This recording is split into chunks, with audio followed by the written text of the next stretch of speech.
শিরক করো না, বেদাত করো না, আল্লাহ ছাড়া কারো কাছে মাথা নত করো না। শিরক করো না, বেদাত করো না, আল্লাহ ছাড়া কারো কাছে মাথা নত করো না। শিরক করো না, বেদাত করো না, আল্লাহ ছাড়া কারো কাছে মাথা নত করো না।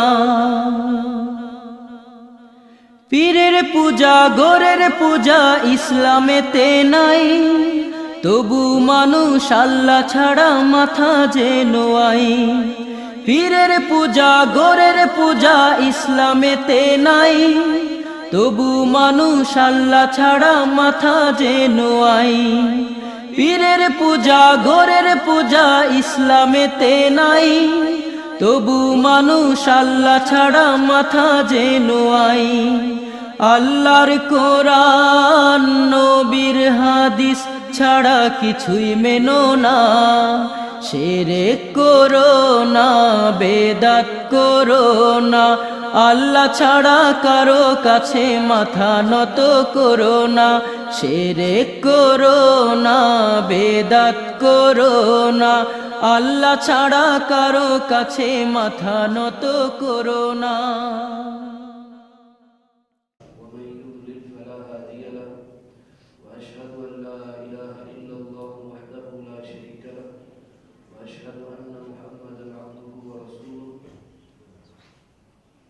أرسله بالهدى ودين الحق ليظهره على الدين كله وكفى بالله شهيدا. من يطع الله ورسوله فقد رشد واهتدى ومن يعص الله ورسوله فقد ضل وغوى فإنه لا يضر إلا نفسه ومن يضر الله شيئا. أما بعد فإن خير الحديث كتاب الله وخير الهدي هدي محمد صلى الله تعالى عليه وعلى آله وأصحابه وسلم وشر الأمور محدثاتها وكل محدثة بدعة وكل بدعة ضلالة وكل ضلالة في النار. بسم الله. الحمد لله رب العالمين والصلاة والسلام على رسول الله. بسم الله الرحمن الرحيم.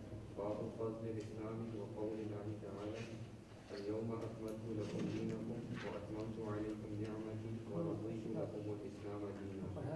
وقوله تعالى قل يا أيها الناس إن كنتم في شك من ديني فلا أعبد الذين تعبدون من دون الله ولكن أعبد الله الذي يتوفاكم. وقوله بسم الله. کتاب فضل الاسلام کا آغاز شیخ الاسلام امام محمد بن عبد الوہاب رحمہ اللہ نے بسم اللہ الرحمن الرحیم کے ساتھ کیا ہے، اور ایسا کرنے میں وہ قرآن حکیم کے اسلوب پر عمل کر رہے ہیں کہ اللہ رب العزت کی کلام قرآن مجید کا آغاز بھی بسم اللہ سے ہوتا ہے۔ اسی طرح نبی کریم صلی اللہ علیہ وسلم کی سنت بھی یہی تھی کہ آپ صلی اللہ علیہ وسلم نے جتنے مکتوبات کلامی لکھوائے ان کا آغاز بسملہ سے کیا، یعنی بسم اللہ الرحمن الرحیم کے ساتھ۔ اس کے بعد فرماتے ہیں باب فضل الاسلام۔ اس باب کا عنوان کتاب کے عنوان کے ساتھ ہی موصوف ہے۔ یہ باب ہے اسلام کی فضیلت کے بارے میں۔ کسی چیز کی فضیلت کا معنی یہ ہوتا ہے ما یمتاز بہ الشیء عن اقرانہ، کہ کوئی بھی چیز جو اپنی جیسی چیزوں سے جن وجود کی بنا پر ممتاز ہوتی ہے یہ اس کی فضیلت کہلاتی ہے۔ کسی بھی چیز کی فضیلت یا اس کے فضائل بیان کرنے کا مقصود یہ ہوتا ہے کہ اس کے مقام اور مرتبے کو سمجھا جائے اور اس کے جو حقوق ہیں ان کو جانا جائے، اور اس کے مقام اور مرتبے کے مقابلے میں ہمارا اس کے ساتھ کیسا رویہ ہے، کیسا سلوک ہے، اس کو جانا جائے۔ اس میں اس کے شایان شان ہمارا رویہ نہ نظر آئے تو اپنی اصلاح کی جائے۔ یہ مقصد ہوتا ہے کسی بھی چیز کے فضائل بیان کرنے کا۔ فضائل وہی ہیں جو اللہ اور اس کے رسول نے بیان فرما دیے، اسی میں سے انتخاب کیا ہے شیخ الاسلام رحمہ اللہ نے اس باب کے آغاز میں، جس آیت شریفہ کا، یہ آیت شریفہ سورۃ المائدہ کی آیت نمبر 3 ہے، جس میں اللہ ذوالجلال نے ارشاد فرمایا الیوم اکملت لکم دینکم واتممت علیکم نعمتی ورضیت لکم الاسلام دینا۔ ترجمہ اس آیت شریفہ کا یہ ہے، آج کے دن اکملت میں نے مکمل کر دیا، لکم تمہارے لیے، دینکم تمہارے دین کو، واتممت اور میں نے تمام کر دیا، علیکم تم پر، نعمتی اپنی نعمت کو، ورضیت اور میں نے پسند کر لیا، لکم تمہارے لیے، الاسلام اسلام کو، دینا بطور دین کے۔ اس آیت شریفہ کے 3 حصص ہیں، ان میں سے پہلا حصہ جو کہ اسلام کی فضیلت پر دلالت کرتا ہے وہ اسلام کا مکمل ہونا ہے۔ کوئی بھی چیز جب کمال کو پہنچی ہوئی ہو، جب کمال کی صفت سے متصف ہو، یہ اس کی خوبی ہوتی ہے، اور اسی خوبی کو اس آیت شریفہ میں بیان کیا گیا۔ اور یہ اسلام کی وہ خوبی ہے کہ جس پر اہل کتاب بھی رشک کرتے تھے۔ چنانچہ ایک یہودی نے سیدنا عمر بن خطاب رضی اللہ تعالی عنہ سے اس بات کا اظہار بھی کیا کہ قرآن حکیم میں ایک ایسی آیت ہے، اگر وہ ہماری کتاب میں نازل ہوئی ہوتی تو ہم اس دن کو عید کا دن بنا لیتے جس دن وہ آیت ہماری کتاب میں اترتی۔ تو وہ کون سی آیت تھی؟ وہ یہی آیت تھی جس میں اللہ ذوالجلال نے دین اسلام کے مکمل ہونے کو اس کی فضیلت قرار دیا ہے۔ دین اسلام کا مکمل ہونا اس آیت شریفہ کی روشنی میں ایک طرح سے نہیں بلکہ 2 طرح سے اسلام کی فضیلت کا باعث ہے۔ ایک تو واضح ہے کہ اسلام مکمل ہے، اس میں کسی قسم کا کوئی نقص اور کمی موجود نہیں ہے۔ دوسری فضیلت وہ یہ کہ اس کو مکمل کرنے والا خود اللہ ہے۔ الیوم اکملت لکم، اکملت میں جو تا ہے یہ ضمیر متکلم ہے کلام کرنے والے کی، اور یہ قرآن مجید کلام کس کی ہے؟ اللہ تعالیٰ کی کلام ہے۔ اللہ تعالیٰ خود فرما رہا ہے الیوم اکملت لکم دینکم، آج کے دن میں نے تمہارے لیے تمہارے دین کو مکمل کیا۔ اس کا معنی یہ ہوا کہ دین کا کمال کی صفت سے متصف ہونا یہ ایک فضیلت ہے، اور دوسری فضیلت وہ یہ کہ اس کو مکمل کرنے والا کوئی اور نہیں بلکہ اللہ ذوالجلال خود ہے۔ اللہ تعالیٰ نے اکمال کی نسبت اپنی طرف کی ہے۔ الیوم اکملت لکم، میں نے مکمل کیا تمہارے لیے، دینکم تمہارا دین۔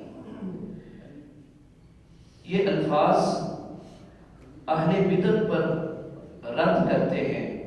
اہل بدعت جو دین اسلام میں ہر آئے دن نت نئی ایجادات کرنے کے قائل ہیں۔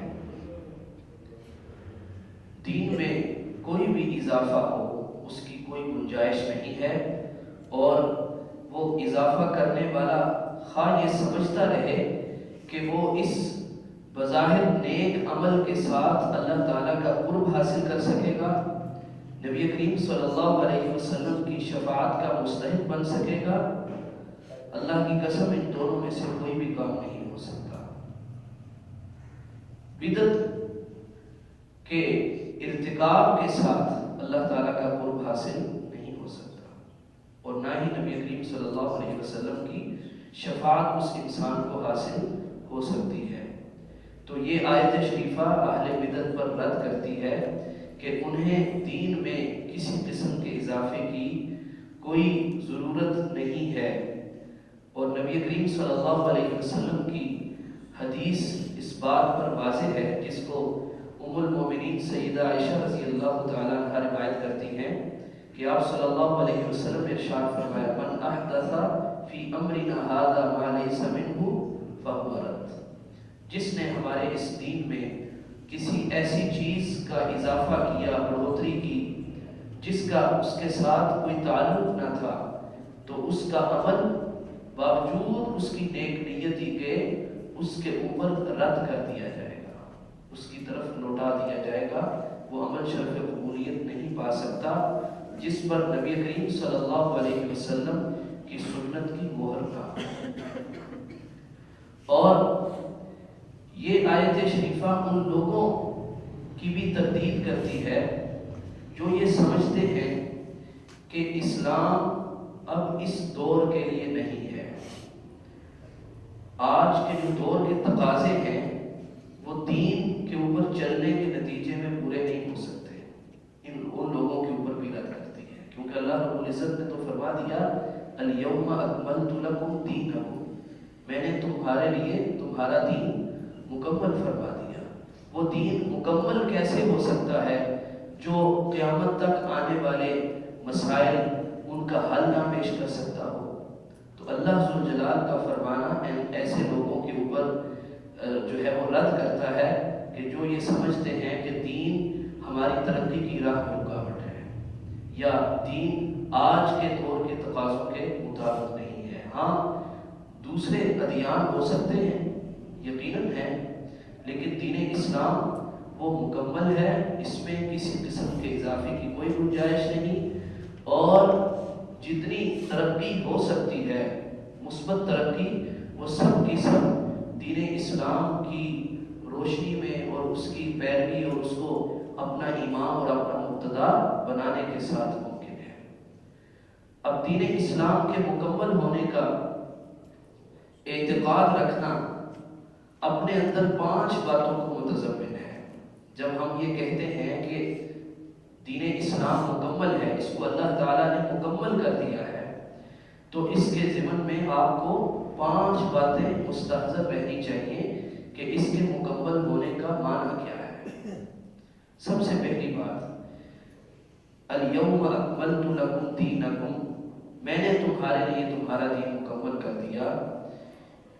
اس کا معنی کیا ہے کہ نبی کریم صلی اللہ علیہ وسلم نے تمام احکام بیان فرما دیے، اس دین میں ہر چیز کا حل موجود ہے، تبھی تو یہ کہلائے گا کہ دین مکمل ہے۔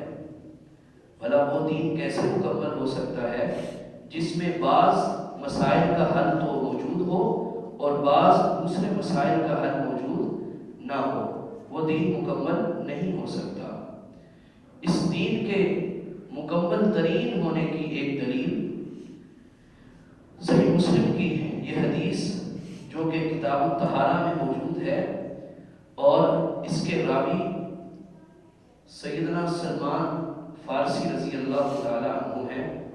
وہ کہتے ہیں قیل لہ، ان سے یہ بات کہی گئی، کسی کافر کسی مشرک نے یہ بات کی، قد علمکم نبیکم صلی اللہ علیہ وسلم کل شیء حتی الخراء، کہ تمہارے نبی صلی اللہ علیہ وسلم تو تمہیں ہر بات سکھاتے ہیں، حتیٰ کہ قضائے حاجت کے لیے بیٹھنے کا طریقہ بھی بتاتے ہیں۔ اس بات کو بڑے تعجب کے ساتھ وہ کہہ رہا کہ تمہارے نبی نے تمہیں اتنی باتیں سکھائی ہیں، یعنی اندازہ کیجئے جو دین ہمیں قضائے حاجت کے آداب تک سکھائے، اس کے مکمل ہونے میں کوئی شک شبہ ہو سکتا ہے؟ قضائے حاجت یہ وہ مسئلہ ہے جو ہر انسان کو درپیش ہے تو ہے، لیکن یہ سب کے سامنے تو نہیں ہوتا، وہ تو جو ہے وہ ایک اس کا پرائیویٹ مسئلہ ہے، اور اس نے جو ہے وہ لوگوں سے دور جا کے اپنی اس حاجت سے فارغ ہونا ہوتا ہے، وہاں بھی آداب سکھائے گئے۔ اللہ اکبر کبیرہ۔ تو حضرت سلمان فارسی رضی اللہ تعالیٰ عنہ نے اس کی اس بات کو اون کیا اور کہا اجل ہاں ایسا ہی ہے، اب تم تو صرف یہ بات کرتے ہو کہ نبی کریم صلی اللہ علیہ وسلم نے ہمیں قضائے حاجت کے لیے بیٹھنے کا طریقہ بتایا ہے، سنو انہوں نے ہمیں کیا کیا بتایا ہے۔ پھر آگے انہوں نے مزید چند باتیں بیان فرمائیں جو کہ اس کافر اور مشرک کی نظر سے اوجھل تھی، اور وہ اسی کو کافی سمجھے بیٹھا تھا، اور اسی کے اوپر تعجب کی انتہا کو پہنچا ہوا تھا کہ اچھا قضائے حاجت کے آداب تک بتائے، بیٹھنے کا طریقہ تک بتایا ہے۔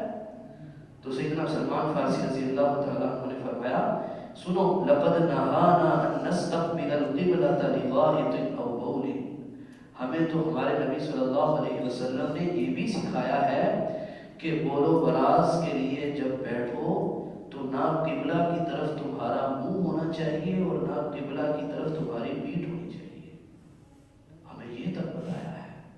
اور سنو او ان نستنجی بالیمین، ہمیں تو ہمارے نبی صلی اللہ علیہ وسلم نے یہ بھی سکھایا ہے کہ استنجا کے لیے اپنے دائیں ہاتھ کو استعمال نہیں کرنا، اور او ان نستنجی باقل من 3 احجار، ہمیں یہ بھی سکھایا ہے کہ 3 پتھروں سے کم کے ساتھ استنجا پر اکتفا نہیں کرنا، اور او ان نستنجی برجیع او بعظم، اور ہمیں نبی صلی اللہ علیہ وسلم نے یہ بھی سکھایا ہے کہ گوبر سے اور ہڈی سے استنجا نہیں کرنا۔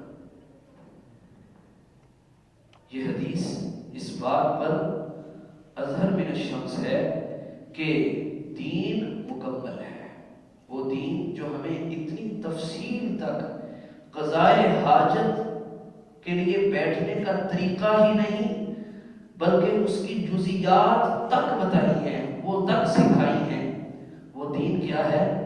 مکمل ہے۔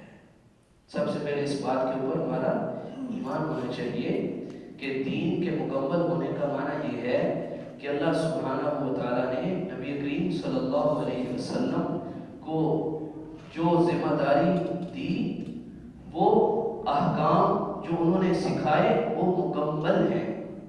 وہ کیا ہے؟ مکمل ہے۔ اس کے بعد دوسرا قاعدہ جو اس ضمن میں سمجھنا ضروری ہے کہ دین کو مکمل، یعنی ایک تو یہ ہے کہ اس کے احکام اور شرائع مکمل ہیں، دوسری بات کہ وہ پورے کا پورا امت تک پہنچا بھی دیا گیا ہے۔ اس کا مکمل ہونا ایک بات ہے، اور پورے کا پورا آپ تک پہنچا بھی ہے کہ نہیں، یہ دوسری بات ہے۔ اس مکمل دین کا کیا فائدہ جو لوگوں تک پہنچ ہی نہ سکا ہو، کیونکہ اس کا تعلق تو عمل کے ساتھ ہے نا، تو جنہوں نے عمل کرنا ہے ان تک تو دین پہنچ ہی نہیں سکا، تو پھر اس کے مکمل ہونے کا کیا فائدہ ہوا؟ نہیں، ایسا نہیں ہے۔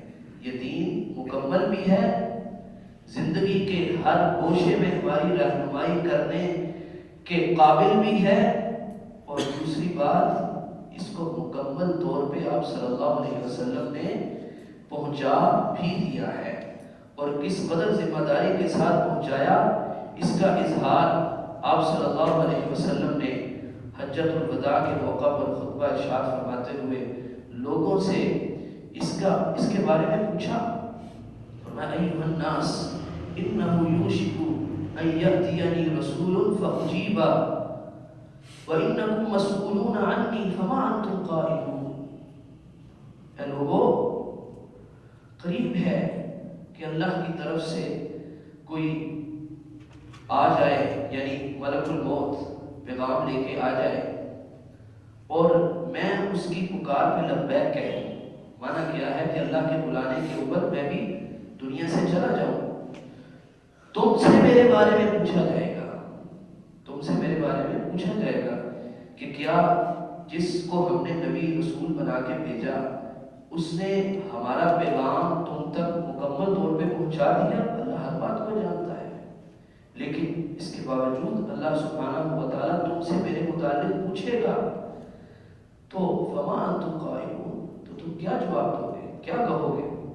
فقالوا، ان سب نے کہا، نشہد انک قد بلغت ونصحت وادیت، ہم گواہی دیں گے اے اللہ کے رسول علیہ السلام کہ آپ نے نہ صرف دین پورے کا پورا پہنچا دیا بلکہ اس کو پہنچانے کا حق ادا کر دیا اور خیر خواہی کا حق ادا کر دیا۔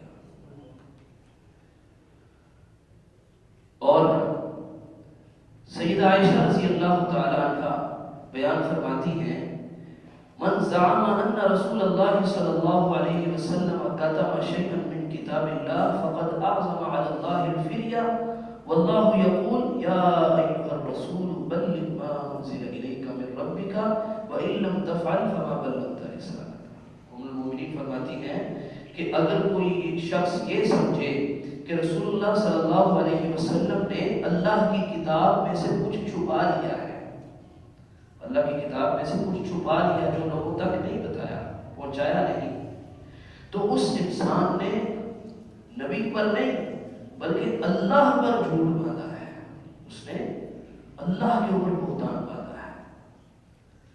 وہ کیسے؟ فرماتے ہیں کہ وہ ایسے کہ اللہ رب العزت فرماتا ہے یا ایھا الرسول، اے رسول، بلغ ما انزل الیک من ربک، آپ ہر وہ بات پہنچا دیجئے جو آپ کی طرف اتاری گئی ہے، وَإِن لَمْ تَفْعَلْ، اور اگر آپ نے ایسا نہ کیا، فَمَا بَلَّغْتَ رِسَالَتَهُ، تو آپ نے اس رسالت کا، اس پیغام کے پہنچانے کا حق ادا نہیں کیا۔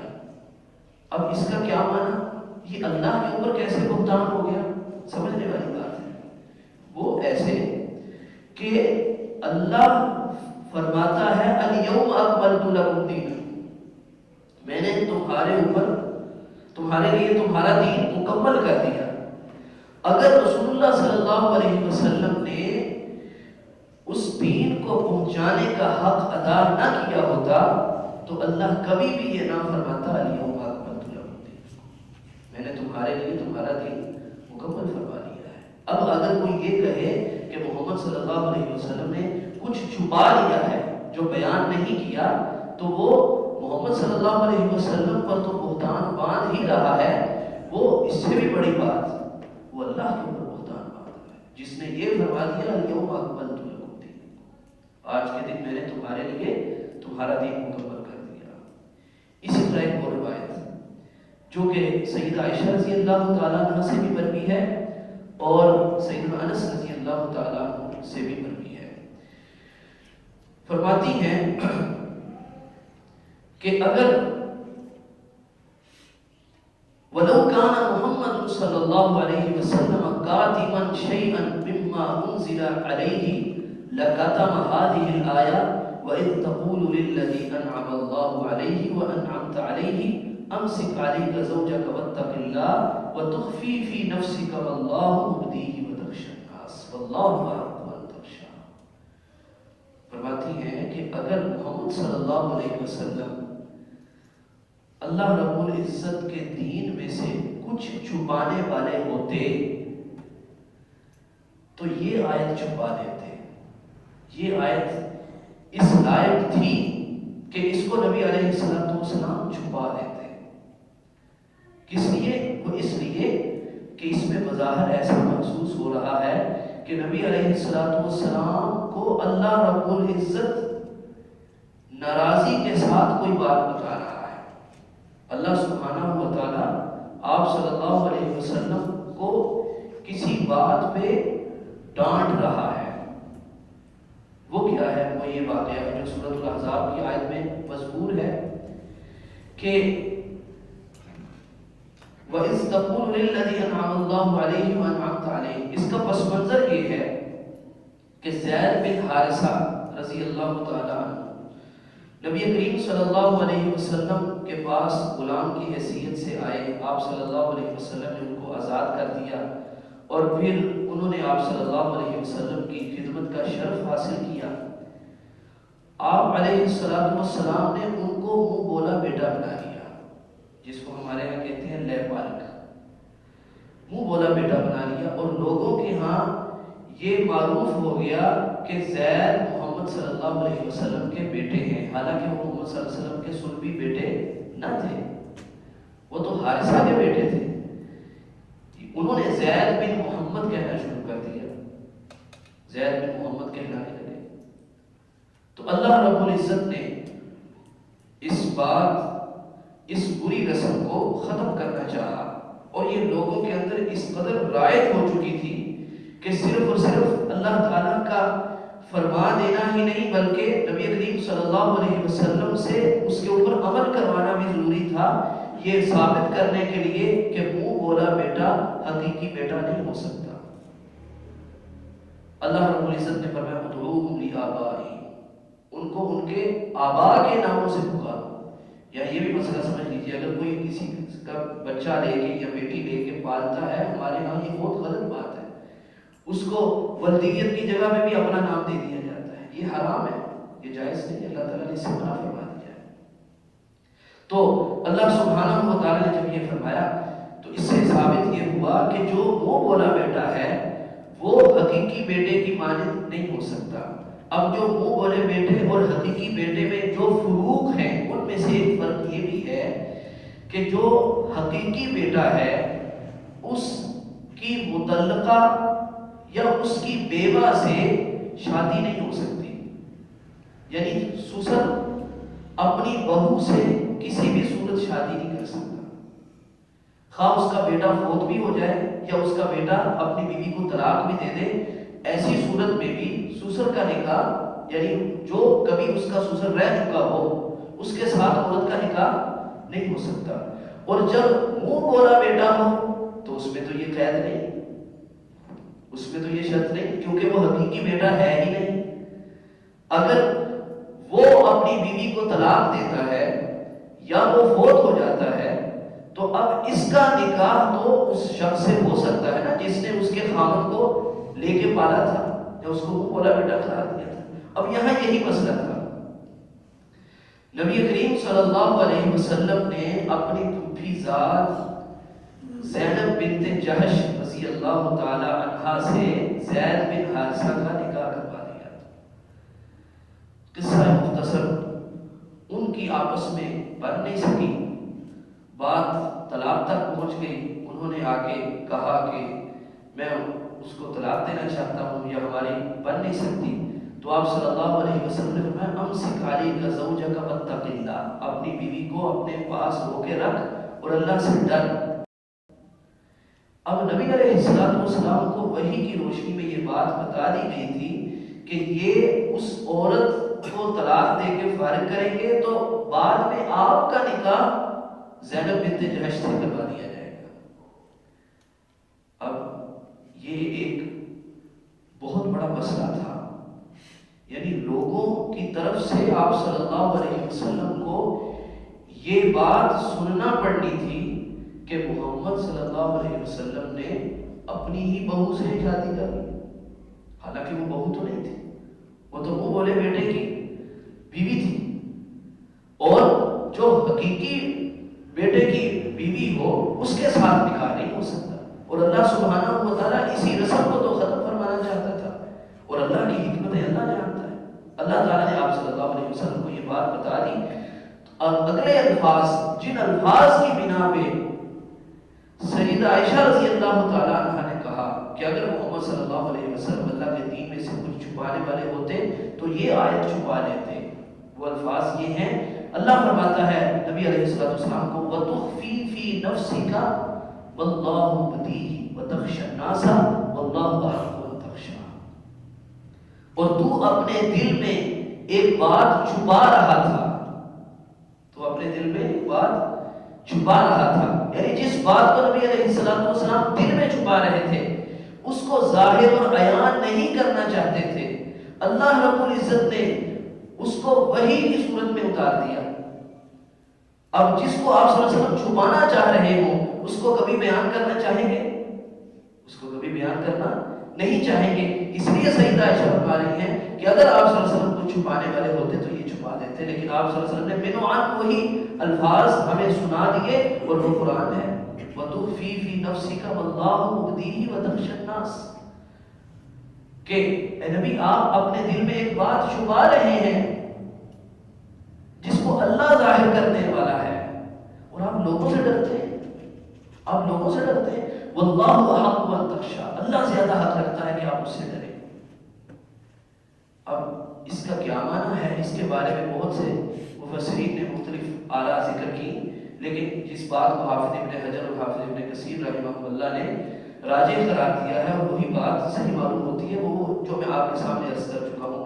وہ بات آپ صلی اللہ علیہ وسلم یہ چھپا رہے تھے کہ لوگ میرے متعلق کیا کہیں گے کہ محمد صلی اللہ علیہ وسلم نے تو اپنی بہو سے شادی کر لی. اس بات سے آپ صلی اللہ علیہ وسلم جو ہے وہ خوف زدہ تھے، لیکن اللہ رب العزت نے اس کو بیان فرما دیا. تو سیدہ عائشہ رضی اللہ تعالی عنہا کے اس فرمان کے مطابق بھی نبی کریم صلی اللہ علیہ وسلم نے ہر چیز بیان فرما دی، ہر چیز بیان فرما دی، کسی چیز کو چھپایا نہیں. اگر کچھ چھپانے والے ہوتے تو یہ چھپا دیتے. اور صحابہ رضی اللہ تعالیٰ عنہ نبی علیہ السلام کے دین پہنچانے کے اوپر کس قدر مطمئن تھے. سیدنا ابو ذر رضی اللہ تعالیٰ عنہ کی بات سنیے، وہ کہتے ہیں لقد توفی رسول اللہ صلی اللہ علیہ وسلم وما طائر يقلب جناحيه في السماء الا ذكر لنا منه علما لانه صلی اللہ علیہ وسلم نهى عن كل ذي مخلب من الطير. فرماتے ہیں کہ رسول اللہ صلی اللہ علیہ وسلم نے جب وفات پائی تو آسمان پہ پھڑپڑانے والا کوئی پرندہ ایسا نہیں تھا جس کے متعلق ہمیں علم حاصل نہ ہو چکا تھا. رسول اللہ صلی اللہ علیہ وسلم نے ہمیں اس کے بارے میں علم نہیں دے دیا تھا. کوئی پھڑپڑاتا ہوا آسمان پہ پرندہ ایسا نہ تھا. یعنی وہ اس قدر نبی کریم صلی اللہ علیہ وسلم کہ ابلاغ کے اوپر مطمئن تھے. اب اس کے بارے میں علم کا کیا معنی ہے؟ اس کے بارے میں علم کا معنی یہ تھا کہ کیا وہ پرندہ ہمارے لیے حلال ہے کہ حرام ہے. اور وہ نبی علیہ السلام نے کیا بتایا تھا؟ آپ صلی اللہ علیہ وسلم نے ایک اصول بتا دیا تھا کہ جو بھی پرندہ اپنے پنجے سے شکار کرتا ہو اس کو حلال نہیں سمجھا جائے گا، وہ حرام سمجھا جائے گا. تو اب ہم اڑتے ہوئے پرندے کو دیکھ کے یہ بتا دیتے تھے کہ یہ پرندہ ہمارے لیے حلال ہے کہ حرام ہے. اللہ اکبر کبیرہ. اچھا، اب دین کے مکمل ہونے کا اس سے ضمن ایک بات یہ بھی سمجھ میں آئی کہ دین کے مکمل ہونے کا مطلب یہ نہیں ہے کہ کائنات میں پائی جانے والی ہر چیز کا نام قرآن میں آیا ہو یا حدیث میں آیا ہو. نہیں، بلکہ یہاں آپ صلی اللہ علیہ وسلم کا ایک اور اعجاز ہے. وہ کیا؟ اعطیت جوامع الکلم. نبی علیہ السلام نے ارشاد فرمایا مجھے جامع کلمات عطا کیے گئے. جوامع الکلم ان کو کہتے ہیں کہ جن کے الفاظ تھوڑے ہوں لیکن وہ اپنے اندر معانی کا ایک سمندر سوئے ہوئے ہوں. ان کلمات کو جامع کلمات کہا جاتا ہے. تو رسول اللہ صلی اللہ علیہ وسلم کے کلمات کی جامعیت دیکھیے کہ صحابی ان 4 الفاظ کی بنا پہ کائنات میں پائے جانے والے تمام پرندوں کے حلال یا حرام ہونے کا حکم لگا سکتے تھے. یہ تھے آپ کے کلمات کی جامعیت. اس کے متعلق ایک اور حدیث ہے. نبی کریم صلی اللہ علیہ وسلم سے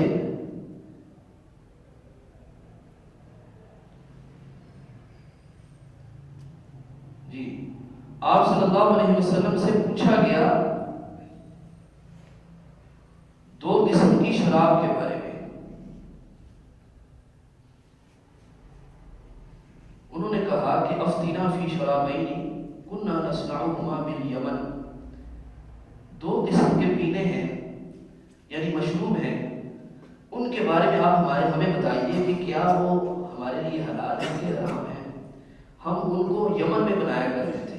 ایک البدر وهو من العسل ينبت حتى يشتد والبزر وهو من الذرة والشعير ينبت حتى يشتد. کہا کہ ایک تو وہ شہد کا نبیذ ہے جس کو رکھ دیا جاتا یہاں تک کہ اس میں پختگی آ جاتی, پھر اس کو پی لیا جاتا. ایک اس کے بارے میں بتا دیجئے کیا ہم اس کو پی سکتے ہیں کہ نہیں پی سکتے, یعنی کہیں وہ حرام تو نہیں ہے. اور دوسرا وہ یہ جو وغیرہ سے بنایا جاتا, پانی میں بھگو کے اس کو رکھ دیا جاتا یہاں تک کہ اس میں بھی پختگی آ جاتی. اب آگے نبی کریم صلی اللہ علیہ وسلم نے جو فتویٰ دیا اس سے پہلے راوی اپنا تاثر پیش کر رہے ہیں. کہتے ہیں وَقَانَ رسول اللہ صلی اللہ علیہ وسلم قد اعطی جوامع الکلم بخواتمہ. وہ جو آپ صلی اللہ علیہ وسلم نے جواب میں فرمایا وہ تو میں آپ کو بھی بعد میں بتاتا ہوں, پہلے سن لو. رسول اللہ صلی اللہ علیہ وسلم کو اللہ نے جامع کلمات عطا فرمائے تھے کہ آپ صلی اللہ علیہ وسلم نے 4 لفظوں میں صرف وہ 2 مشروب ہی نہیں بلکہ دنیا میں پائے جانے والے تمام مشروبات کے بارے میں بتا دیا کہ وہ ہمارے لیے حلال ہے کہ حرام ہے. کہا کہ انہا, آپ صلی اللہ علیہ وسلم نے فرمایا انہا عن کل مسکر اسکر عن الصلاۃ, میں تمہیں ہر اس نشہ آور چیز سے روکتا ہوں جو تمہیں نماز میں تمہارے لیے نشہ لے آئے. اب اس حدیث سے پتہ چل گیا. اب آپ صلی اللہ علیہ وسلم نے یہ نہیں بتایا کہ جو تم 2 مشروب سے پوچھ رہے ہو وہ حلال ہے کہ حرام ہے, ان میں سے ایک حلال ہے دوسرا حرام ہے, نہیں. آپ نے ایک اصول بتا دیا. اب اس اصول کے اوپر تم یہ صرف 2 ہی نہیں بلکہ کائنات کے لاکھوں مشروبات کو پرکھ کے ان کے حلال یا حرام ہونے کا حکم سمجھ سکتے ہیں. تو یہ ہے اس دین کی جامعیت اور اس دین کا اکمال, اس دین کا مکمل ہونا. اس بنا پہ ہم کہتے ہیں کہ قیامت تک آنے والے مسائل کا حل دین اسلام میں موجود ہے, قرآن حکیم میں موجود ہے, نبی کریم صلی اللہ علیہ وسلم کی احادیث صحیحہ میں موجود ہے. ہاں اگر ہمیں سمجھ نہیں آ رہا, ہمیں پتہ نہیں چل رہا, تو ہمارے پاس علم کلی تھوڑی ہے, ہمارے پاس تو وہ تھوڑا علم ہے.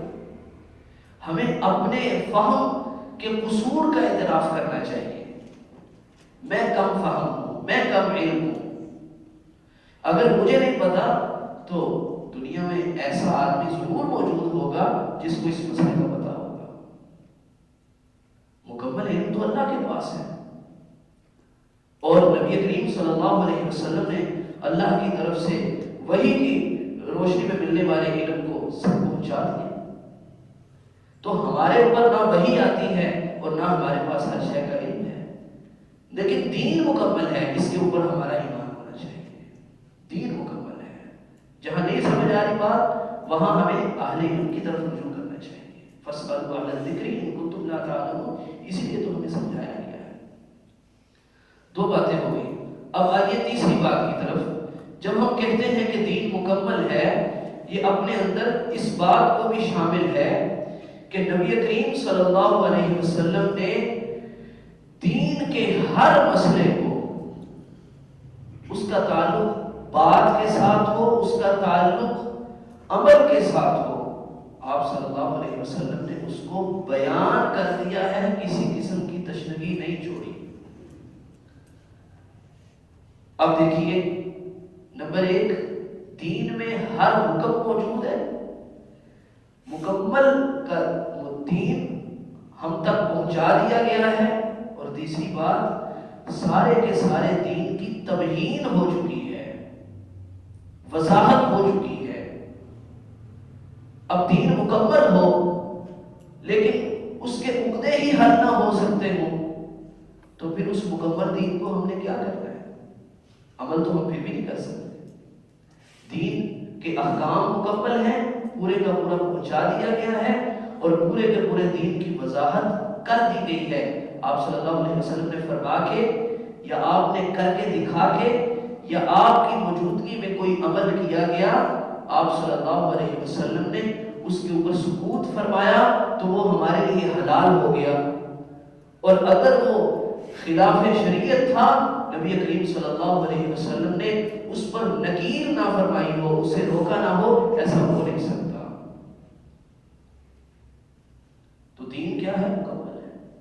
اس سے یہ بھی مسئلہ پتہ چلا کہ آج اگر کوئی قرآن لے کے بیٹھ جائے، احادیث کا ذخیرہ آپ کے سامنے لے کے بیٹھ جائے اور یہ کہے کہ میں آپ کو وہ باتیں بتاتا ہوں جو آپ کو علماء نہیں بتاتے، ہم کہیں گے کہ ہمیں وہ باتیں چاہیے ہی نہیں جس کو سلف صالحین نہیں جانتے تھے، جس کو صحابہ نہیں جانتے تھے۔ ہمیں ایسی تشریحات کی ضرورت ہی نہیں ہے، کیونکہ کوئی ایسی بات چھوڑ نہیں دی گئی جو قابل وضاحت ہو۔ ہر چیز کی وضاحت ہو گئی، ہر چیز کی وضاحت ہو گئی۔ ہاں، ہر دور میں اسی وضاحت کی بنیاد کے اوپر مسائل جب سامنے آتے ہیں تو ان کو تطبیق دینا ہوتی ہے، یہ اہل علم کا کام ہوتا ہے۔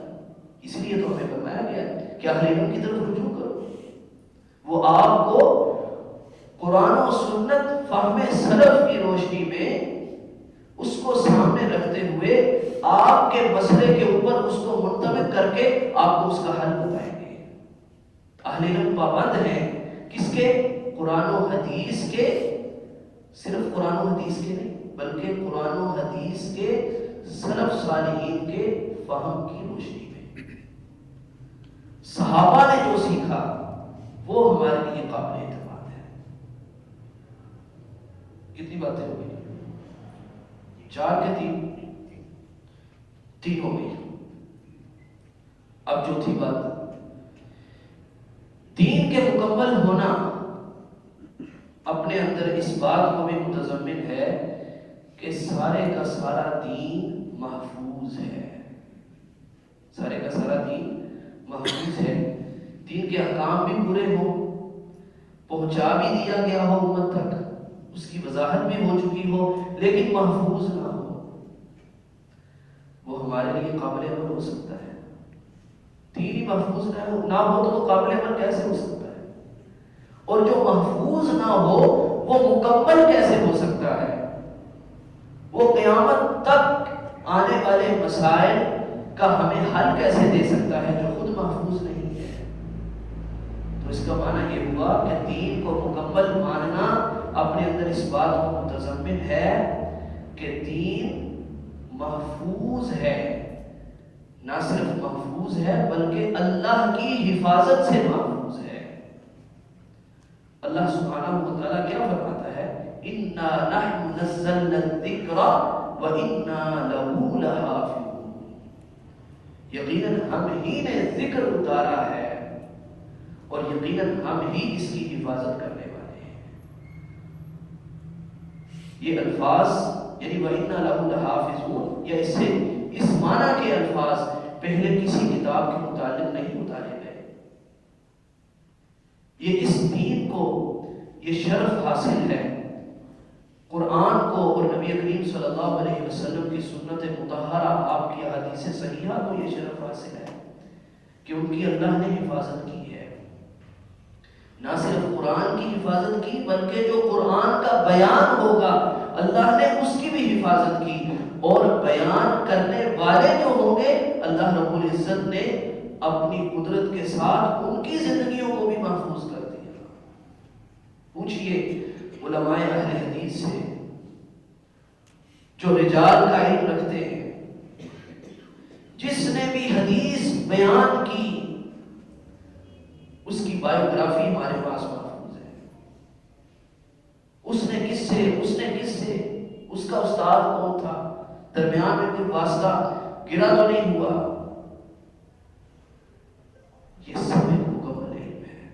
اور یہ اللہ رب العزت کے اس فرمان کی وجہ سے ہوا کہ ان علینا جمعہ و قرآنہ۔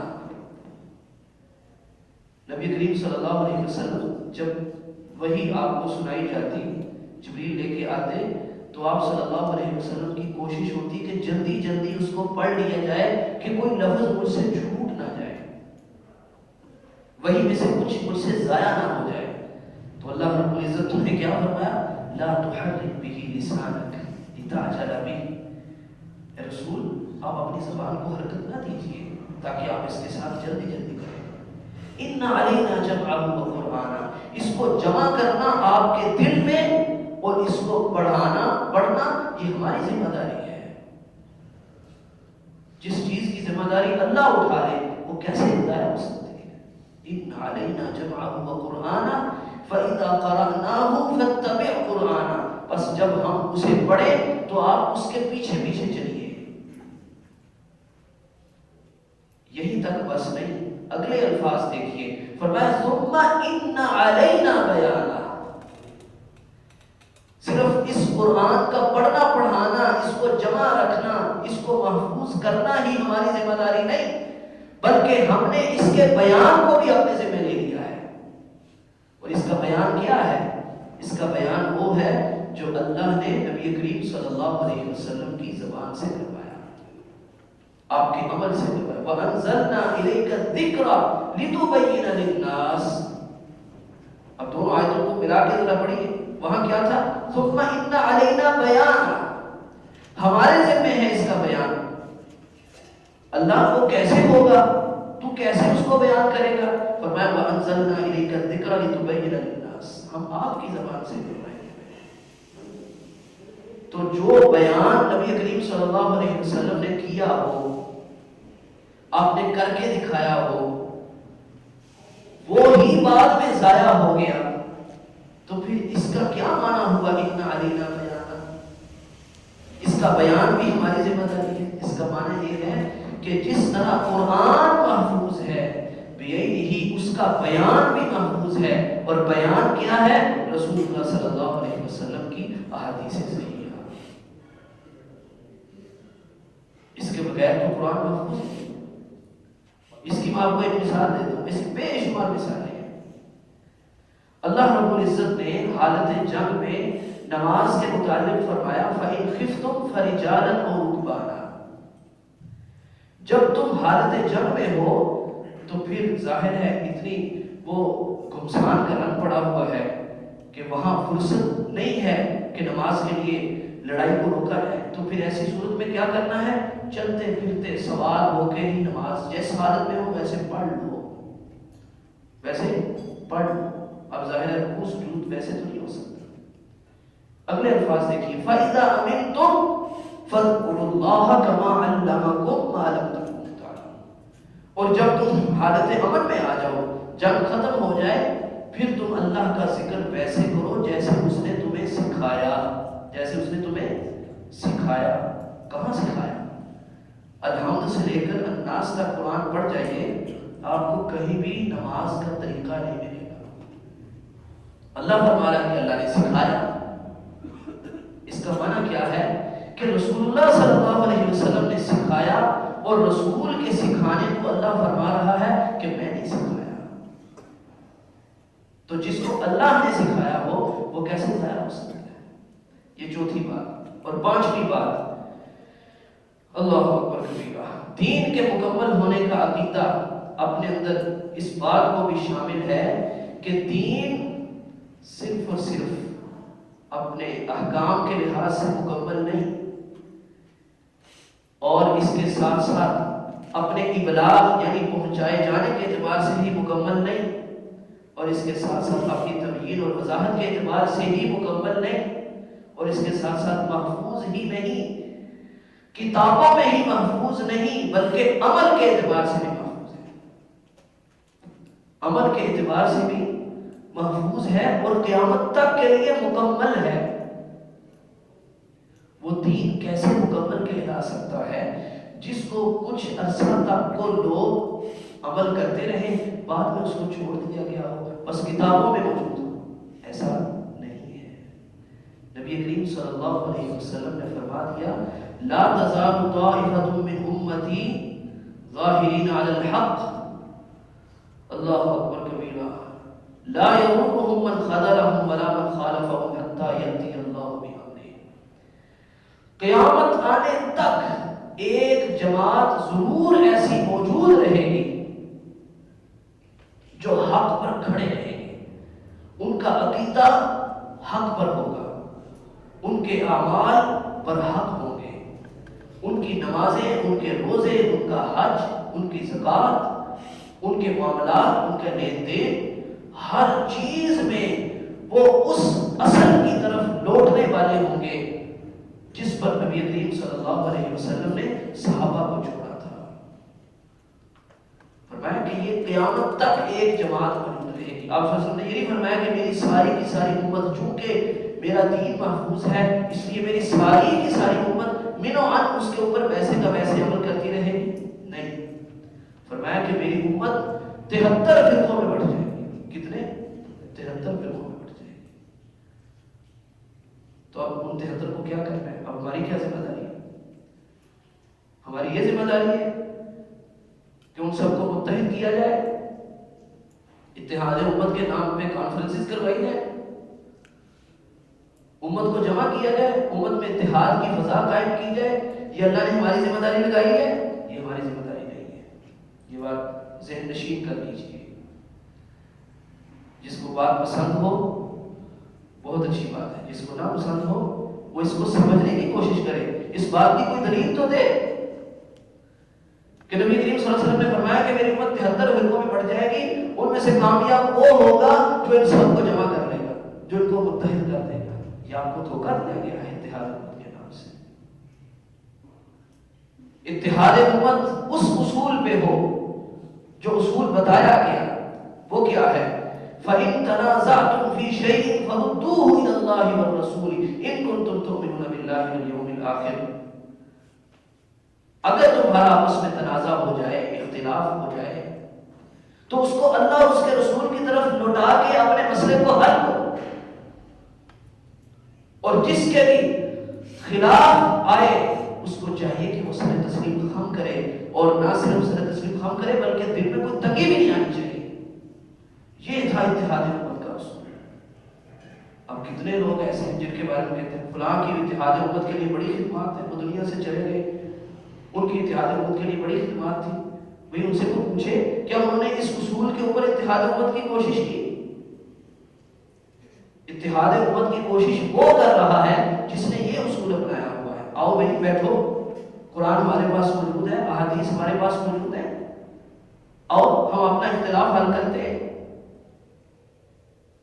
یہ ہو تو پھر ٹھیک ہے، لیکن ایک کہے کہ میں آپ جو ہے وہ فلاں کے مقلد رہے، آپ فلاں کے مقلد رہے، آپ فلاں کے مقلد رہے، بس جو جہاں لگا ہوا وہیں پہ رہ کے اتحاد امت ہو جائے، یہ نہیں ہو سکتا.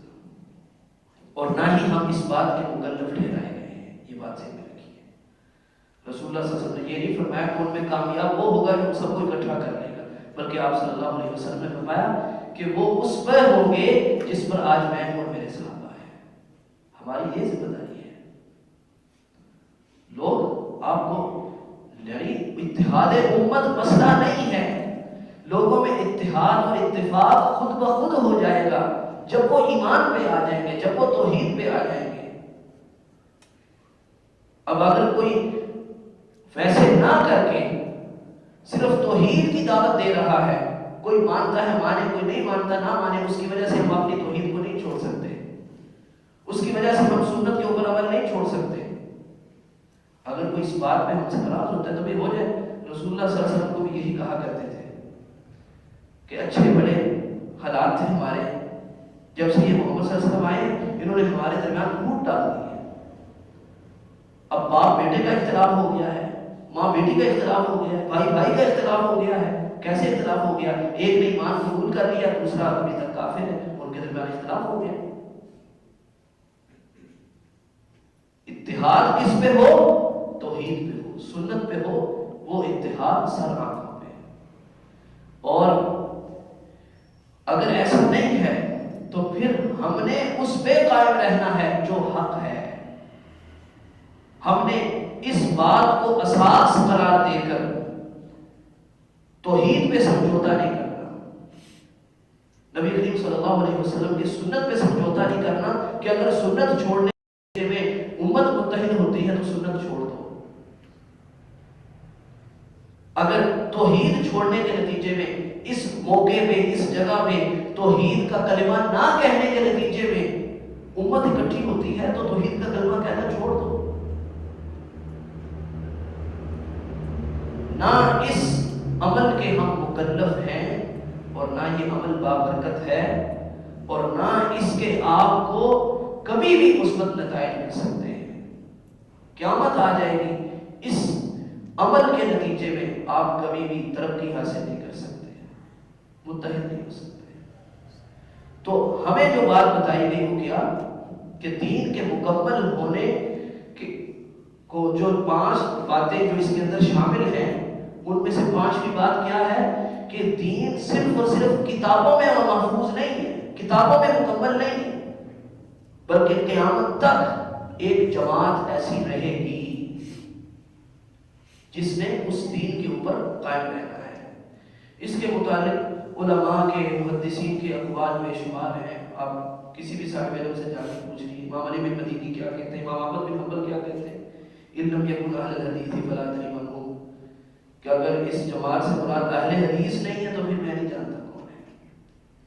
کیونکہ ہر کسی نے عقائد میں کہا کہ کسی نے کہا ہم ماتریدی ہیں، کسی نے کہا ہم اشعری ہیں، کوئی معتزلہ بن گئے، کوئی جہمیہ بن گئے. لیکن اہل الحدیث نے جب بات عقائد کی تھی تو کہا کہ ہم اہل الحدیث ہیں. لوگوں نے کہا کہ ہم عقائد میں تو اشعری یا ماتریدی ہیں لیکن فروع میں ہم حنفی ہیں. جب فروع کی بات آئی تب بھی اہل حدیث نے کسی شخصیت کا نام نہیں لیا، کہا کہ ہم اہل حدیث ہیں. جس طرح اصول میں ہم، عقائد میں ہم کتاب و سنت سے عقیدہ لیتے ہیں، ویسے ہی فروع میں بھی، اعمال میں بھی ہم کتاب و سنت سے ہی اعمال لیتے ہیں. طریقہ بھی وہ جو ہمیں اللہ بتا دے اور جو اس کا رسول بتا دے. جب سلوک کی بات آ گئی، کسی نے کہا کہ ہم نقشبندی ہیں، کسی نے کہا ہم چشتی ہیں، اور کسی نے فلاں، کسی نے فلاں، تب بھی اہل حدیث نے کہا کہ ہم اہل حدیث ہیں. یہ وہ ایک سبب ہے جس کی بنیاد پہ ائمہ محدثین اس بات پہ متفق تھے کہ ہر بات میں حدیث کو اپنا امام، اپنا پیشوا بنانے والے اگر وہ طائفہ منصورہ نہیں ہے تو پھر میں نہیں جانتا کون ہے. اللہ رب العزت ہمیں ہر معاملے میں، زندگی کے ہر گوشے میں، عقائد میں، عبادات میں، معاملات میں، لین دین میں کتاب و سنت کو اپنا مقتدا اور پیشوا بنانے کی توفیق عطا فرمائے، کیونکہ یہی دین مکمل ہے. آپ دیکھیے جس اسلام کی آپ فضیلت پڑھ رہے ہیں، جس کے اوپر یہ کتاب لکھی گئی ہے، ذرا ایک لمحے کے لیے سوچیے اس حدیث کو سامنے رکھتے ہوئے کہ رسول اللہ صلی اللہ علیہ وسلم فرما رہے کہ میری امت میں 73 فرقے ہوں گے اور سارے کے سارے جہنم میں جائیں گے سوائے ایک کے. جو فرقے جہنم میں جا رہے ہیں، اب کیا وہ اسلام کی فضیلت ہے؟ آپ کو وہ سوچنا چاہیے کہ وہ دین جس کے متعلق اللہ کے رسول صلی اللہ علیہ وسلم نے فرمایا کہ اللہ جس کے ساتھ بھلائی کا ارادہ کرتا ہے اس کو دین کی سمجھ عطا فرماتا ہے. من یرید اللہ بہ خیرا یفقہہ فی الدین. یقیناً آپ صلی اللہ علیہ وسلم کے اس فرمان سے وہی دین مراد ہے جس کے اوپر عمل پیرا ہونے کے نتیجے میں آپ جنت میں چلے جائیں، کیونکہ یہی تو خیر ہے. اگر آپ جہنم کی طرف جا رہے ہیں، اللہ ہم سب کو محفوظ رکھے، تو وہ خیر کیسے ہو سکتی ہے؟ اللہ تعالیٰ ہمارے لیے آسانی پیدا فرمائے، قرآن و سنت کے مطابق اپنی زندگیاں گزارنے کی توفیق عطا فرمائے، علم نافع کی راہیں ہمارے لیے کھولے. وآخر دعوانا الحمدللہ.